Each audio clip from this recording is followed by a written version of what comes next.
आता बातमी मांजरींच्या संदर्भात।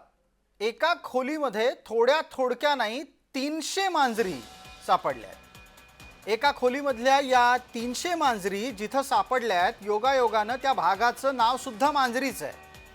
हा परिसर देहू रोडच्या आसपास आहे आणि पुण्यापासून जवळच्या असलेल्या विस्तारित उपनगरामध्ये एका खोलीत 300 मांजरी आढळल्यात। या 300 मांजरींना पाळल्यामुळे मार्वेल बाउंटी कोऑपरेटिव्ह हाऊसिंग सोसायटीतले निवासी त्रस्त झाले आहेत। मांजरींच्यामुळे परिसरात असलेली घाण आणि इतकंच नाही तर संसर्गाची शक्यता या सगळ्यांना जाणवते आहे।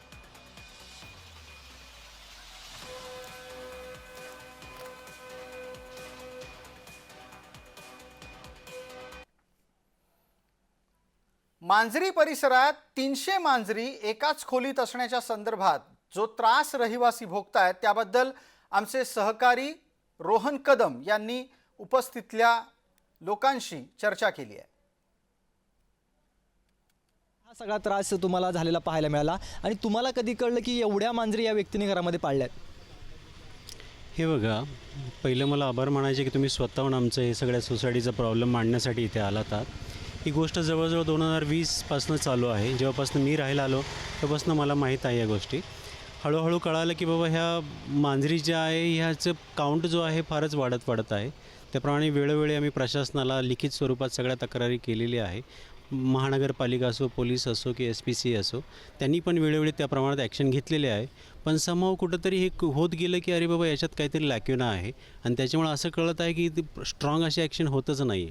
पण आता लेटेस्ट अपडेट द्यायची म्हटल्यावर मागच्या गुरुवारी SPCAचे साहेब होते आणि PMCच्या डॉक्टर सारिका फुंदे मॅडम यांची टीम येऊन गेली।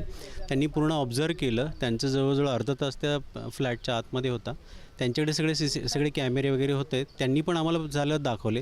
त्यामुळे आम्ही पण एकदम आश्चर्यचकित झालो की अरे बापरे, आम्हाला वाटलं 60-70 मांजरी असतील, पण तो काउंट 350च्या दरम्यान असं त्यांनी ऑफिशियली आम्हाला कळवलं होतं। ह्या गोष्टी गॉड नोज, देव करू असं होऊ नये, पण असं होऊ शकतं ना की ह्याचंच सोर्स जो आहे तो इथून होईल आणि एखाद्या नवीन प्रकारचा डिसीज चालू होईल। महिला ज्या आहेत त्या राहतात, त्या एकट्या राहतात की त्यांच्यासोबत आणखी कोणी राहतं आणि त्यांची स्थिती व्यवस्थित आहे का? म्हणजे इतकं 300 मांजरी घेऊन राहणाऱ्या व्यक्ती नॉर्मल आहेत का त्या? खरं सांगायचं तर मी त्या व्यक्तीला अजूनपर्यंत मला आठवत नाही की मी त्यांच्याशी भेटलो आणि त्यांच्याशी काही डिस्कस केलं असं मला आठवत नाही। कारण मला जी काही माहिती मिळेल त्यामुळे लेखी स्वरूपातच सगळ्या तक्रारी आमची जवळ 200 पानाची फाईल पण तयार आहे, ऑफिसमध्ये आहे ती, त्याप्रमाणे लेखी स्वरूपात केले। आता पोलीस पण मगाशी येऊन गेले, त्यांच्यासोबत काय बोलणं झालं का? ते काय कारवाई करणार आहेत काय सगळ्या?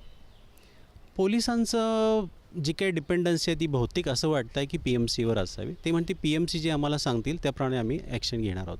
त्यामुळे आता महापालिका प्रशासन जे आहे ते यावरती काय कारवाई करत आहे आणि ह्या 300 मांजरी ज्या आहेत त्या एका बंद खोलीमध्ये आहेत, त्या मांजरींचं महापालिका पुढे काय करतं हे पाहणं महत्त्वाचं असेल। कॅमेरा पर्सन दीप मिश्रासह रोहन कदम, जय महाराष्ट्र न्यूज, पुणे।